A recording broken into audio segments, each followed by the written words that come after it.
Welcome to the Financial IT Big Picture. I'm your host, Chris Principe, the publisher of Financial IT, and I'm here today with Jaap, who's the Assistant Executive Director of the Levant Center of Innovation. Welcome, Jaap. Thank you. Great. So can you tell us a little bit about the Center of Innovation? Sure. So the Levant Center of Innovation is a public-private partnership between Broward County and NSU, Nova Southeastern University.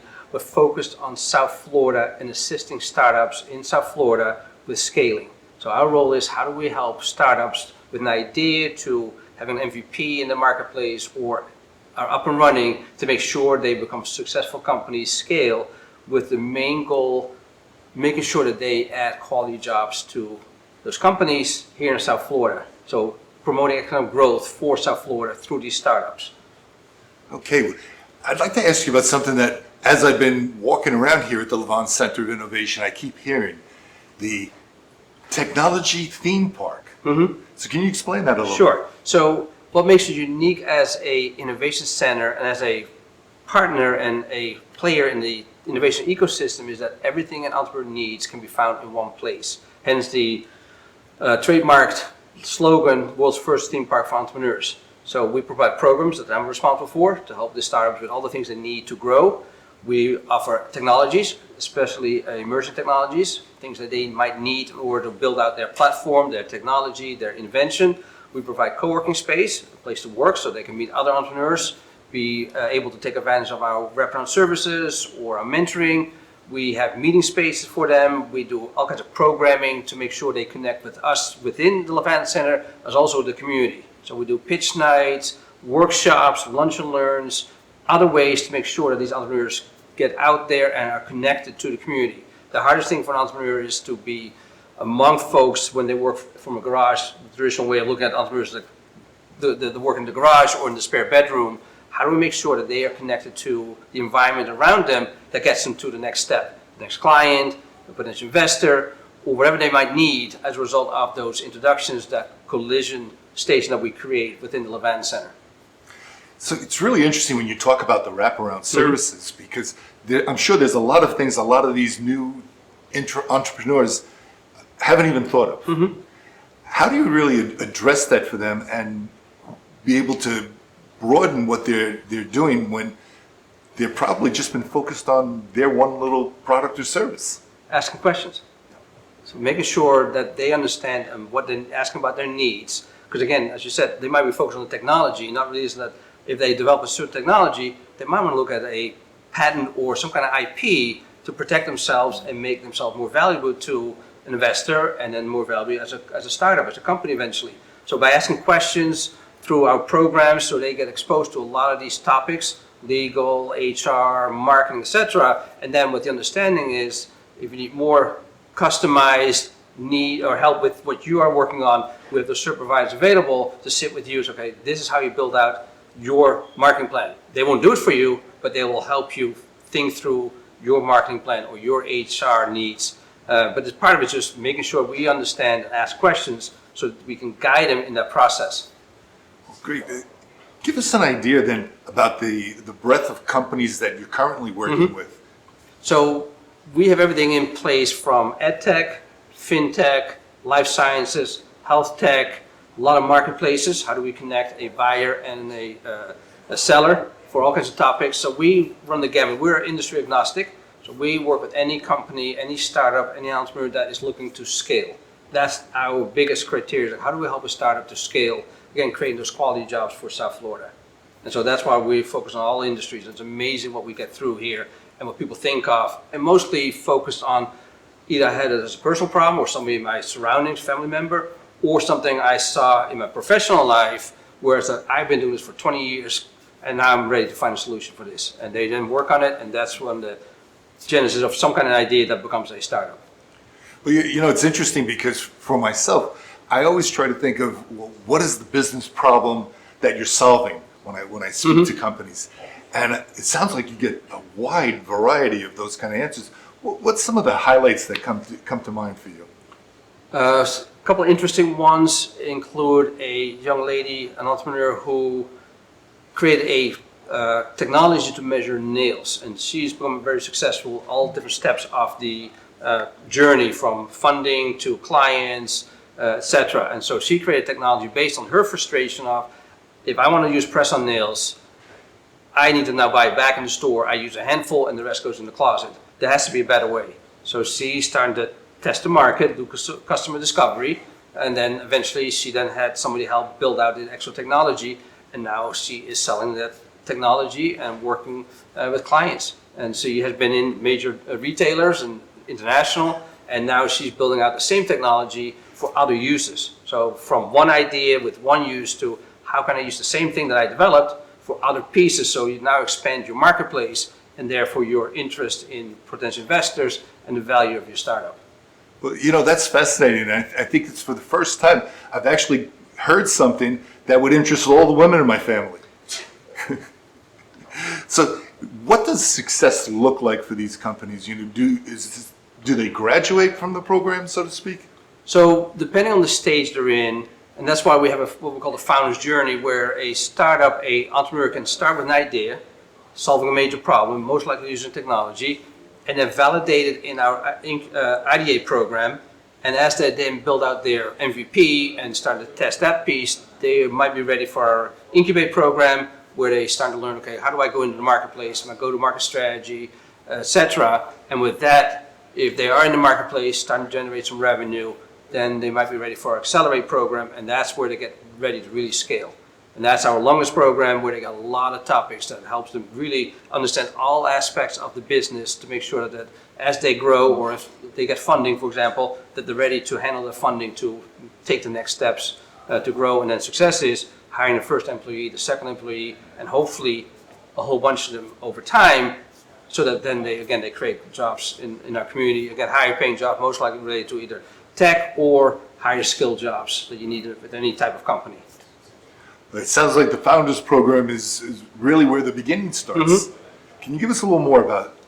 So usually or often startups enter in a program and then they have to figure out, okay, what's the next step if I want to find other assistance, next level. What we did was we figured out a way to make sure that an entrepreneur can be in one location with all the services provided and take those steps, those development stages from idea, MVP, to actual become a mature company eventually. And so we want to make sure that startups have a place to go where they don't have to search for all the pieces they need and can focus on business, building out the business, not spending time on where do I find potential funding, or where do I find some technology, or the service providers that need to help me eventually with writing a true or implementing a marketing program or doing a patent application. We provide all those pieces in one place, and therefore they can focus on how do I get to my first customer. In the end, it's all about how do we get these startups to get to the first customer, second customer,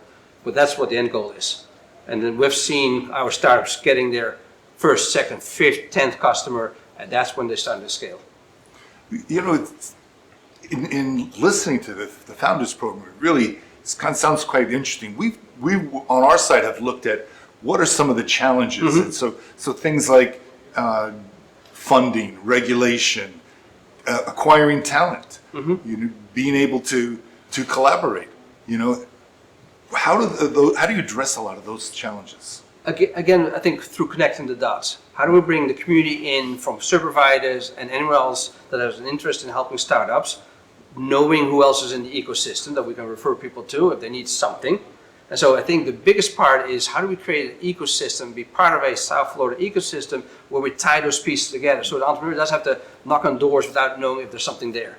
We can help them with that process, guide them, and shorten the time frame they spend on, I need to find an IP lawyer. I have no idea. I can go old school Yellow Pages type, or somebody will refer me to somebody that will take care of me, know that I'm a startup, I'm starting out, there's no funding yet or very limited, so I need to be careful how I spend my money. And so a lot of our service providers understand that piece and take it in consideration when they work with our startups. So I think it's the biggest challenge that we saw in the environment in South Florida is how do we make sure these startups get all the service they provide and don't fall through the cracks when they need the next stage or the next piece of information. And that's the hard thing I think for startups is at one point they get lost and like, I don't know where to turn anymore. Who can help me? That's why again I go back to asking the questions. What do you need now? Okay, we took care of the IP one, you've solved that one. What's the next thing? Oh, HR. We'll put you in touch with somebody either from an HR knowledge perspective, or if you need to find your first employee, we'll put you in touch with somebody who can help you with that piece. And I think that's the hardest what entrepreneurs often face, like, I don't know where to look. And I'm hoping that I run into the right person. And that we try to shorten that period and shorten that environment. That's why we're a big collision station where we bring all these pieces together. Well, you know, it's interesting for me too that, you know, uniquely we're here in South Florida, right? And, you know, this area from Miami on up is so well known as the gateway to Latin America. How are you able to help bridge the gap between Latin America and the Americas in general? So it's a two-way street, and I come from an economic development background, so I worked with a lot of companies that focus on Latin America as a market or the Americas, and so that's the other piece, like how do we help startups to understand there's international play pretty shortly after you start potentially. It doesn't have to be, but there's a way maybe to do international. So how do we connect the dots? And that's working with partnerships and partners. How do we make sure that we bring in the right partners from the different places that they can now step into that ecosystem and vice versa. Somebody coming from somewhere else, find us as a soft landing spot to get that assistance. And again, it's how do you connect the dots? How do you shorten that time frame to find the right answers of what people need? And so we work with a lot of international organizations, entities to make sure that we tie those together. Because it's a matter of time, especially with our environment in South Florida, where it's a given that you do something international. One way or another, probably an employee is from somewhere else, or your client might be from somewhere else, or your vendor, so that international just plays a role. We have been doing this international piece right from the get-go, realizing where we're located and the importance of it. And so that's, again, connecting the dots with the players, the partners in the environment. And you know, it's interesting too because historically the U.S. has been such a huge market in itself that they've played very little internationally, and that's not true down here in South Florida. No. It's almost if you don't do something internationally, you're not going to guarantee your success. As well as companies that are international that come here, this is where they first come. So are you one of those stops that everyone needs to stop at? Yeah, so again, we have that capability from a soft landing. We had folks in our programs in the past that came from somewhere else. Again, our programs are in person, but they made it work because South Florida is a place where international takes place. The percentage, I'm not sure for South Florida, I know for Miami-Dade County, is about 6% is foreign born. So by definition, there's some international aspect to it. Whatever you do, you said the employee, your vendor. So the mindset is completely different than in other places around the country where you need to travel much further in order to get to a border. So the mindset of international is right here from the get-go. We all came from somewhere else, or a big portion of us came from somewhere else. And so we bring that with us, and that also means that we have the mindset of, okay, we need to go outside the U.S. as the next stage potentially for your growth. So the U.S. being a market, but then keep in mind there's another play afterwards. Well, I think in some cases that play might be first. If that's appropriate, yeah. We have had startups that have done international as well as domestic because they saw an opportunity, and that again, that mindset of we'll go after the opportunity. We don't have to wait for the right time. It's the opportunity is there, jump on it. And again, that's what we try to connect those folks with, the resources, so that they don't fall because they might not be as familiar with certain markets, certain industries. So we want to make sure that we connect with the dots there too. But I think that approach really speaks to the uniqueness of the Levant Center of Innovation and the programs that you're able to provide here. So to use the theme park analogy, what new rides are coming in the future? So we just launched our volumetric capture studio. That's our only publicly available at this level of a volumetric capture studio in the country. It's only one of two in North America. The other one is in Canada. We're about to unveil our AI lab for digital cities. which is a place where you can bring data in from a local government that collects its own data or third-party data and figure out, okay, if we plan X, how do we model this? What are the predictive analytics with it? And so you can start thinking differently about how do you grow, redevelop a city, part of a city, different types of projects. So that's coming online shortly. And of course, we have our cybersecurity range, which is starting to get traction for organizations, governments, as well as private sector. So we need to make sure that we're secure with our cybersecurity, and that is what our range is for.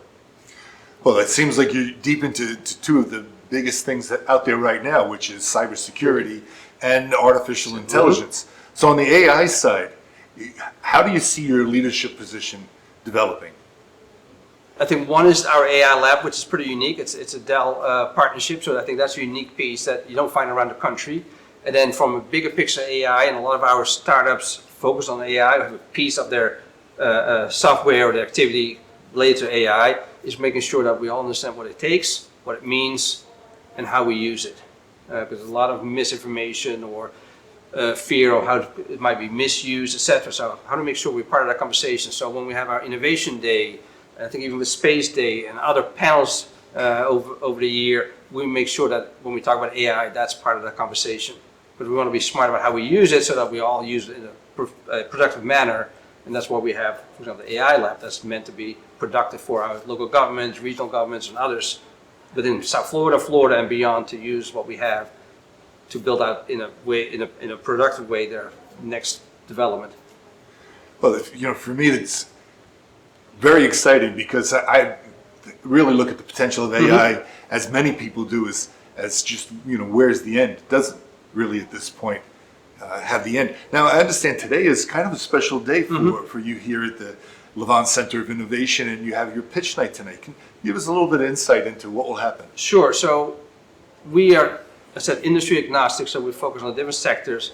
But we had the opportunity, which is very important to us, to create two programs, which one we just finished for veterans. So how do we help veteran entrepreneurs with, again, the starting point of idea, or they might be up and running a little bit, how to make sure that they do the things the right way. So we just finished a 10-week program for veterans entrepreneurs. We were supported by Veterans Florida, a statewide organization that helps veterans both from a personal perspective and from an entrepreneurship perspective. And so tonight is our pitch night. So it'll be our first veterans pitch night. So 8 veteran startups will be pitching their idea, again, ranging from food related all the way to a really interesting technology. So everything in between, and that's what makes this interesting. And again, that helps us to make sure that we help startups with any type of idea that solves a major problem. I'd say I really like hearing about veterans in general because they really deserve all the help that they can get because they've helped all of us so much. And this is the first time I've really heard of a veterans entrepreneur program. There's many veterans programs, not only here, but in many countries that really honor their veterans. But here to really do something specific for those with the new bright ideas, those entrepreneurs. Can you give us a little bit more on how you see that developing? So hopefully it's the beginning of much more cohorts. So we finished one, we're starting one in a week, and hopefully we can replicate this over the year and years to come. And it's very interesting because they come from a very specific background, having served in the military. So they know what it means to be focused, get stuff done. So now we need to make sure that they get the business side of things in place, and that will just make them run and become successful. So we're very excited about this opportunity. Again, working with Veterans Florida as a partner is very helpful. And so we hope that we can scale it more, build it out more, and again, provide a service to a group that, as you said, needs it. They served us. Now is our chance to return the favor. And so to me, that's a very important part of what we do here at the Levant Center. Yeah, also, just a thought. I mean, coming from a military background, like so many, like all of these veterans are, they have a certain amount of structure and discipline that's part of that. Do you find that that's a benefit when they go into the entrepreneurship? Because a lot of times the problem is there isn't the structure with entrepreneurs. Yeah, so I think it's a two-way street. It also means that we need to make sure that they understand that they might have to pivot if something happens. And again, in the military, if something happens, you figure out a way to make it work. So I think all these skill sets, time management, figuring out how to create a process, I think all benefits them from an entrepreneurship perspective, because all these pieces you need to have in place to figure out where you get from point A to point B, even though it might be not a straight line, but how you make sure that you get to that point, thinking the process through in a way that is makes you successful as quickly as possible. So I think it's a big benefit. I think often overseen. There's like, well, they came from the military. Yeah, well, there's a lot of skill sets, especially soft skill sets, time management, making sure things get done that they come with, that is incredibly beneficial from an entrepreneurship perspective. Yeah, I think it's a great way to honor people that have served, and really wish you the best success with that program in particular. But I'm excited about all your programs in general. Can you give us just a little idea of how, if there's somebody out there that has a good idea, how would they get in touch with you? What do they need to do? Are there any parameters that they need to meet? So from a programmatic point of view, we look at entrepreneurs that are looking to solve a problem using most likely technology and is scalable. We look at high growth startups. So that's the first criteria or first conversation I would have with somebody. In some cases, they might be aware that there's a potential for growth. They might have focused, well, this is my South Florida marketplace. And you talk to them, again, going back to asking questions, but have you thought that this might also be somewhere, another city or region in the country, another region, suddenly you go, oh, so now I can scale. So I think it's partly understanding what we focus on, and then for a potential entrepreneur to understand, like, there's more potential than I'm doing it down the street, and that's what my marketplace is. There might be things that can be replicated or scaled, and so that's the conversation. So they talk to me, we'll do a quick phone call or Zoom call. What are you working on? What are you looking for from a program? Let's see if there's a match, and then we'll go through an application process. We run these programs throughout the year multiple times, so there's a program at one point that's available for somebody depending on the stage of their process. Well, great. I really, Jaap, I'm very pleased that you're able to give us such a broad view of the Levant Center of Innovation. We're certainly blessed at the Veterans Program. And what I'd like to just finish up with, if you could give us what you think the future really holds in being able to develop this, because I think what you've developed here in the theme park model is something that many other places, many other cities and countries would so much like to duplicate your success. And so they can talk to us about how we have done it, and we can work with them to figure out if there's a place for them to be doing something similar. Because again, we know from the different conversations we had, we were given an award last year by an international organization for entrepreneurship centers as a top emerging entrepreneurship center, innovation center. So we know that we're on the right track with something that a lot of places are looking at, especially focus on how do we help a community with the startups and growing startups to larger companies in a way that helps a lot of people. Regardless of background, knowledge, etc.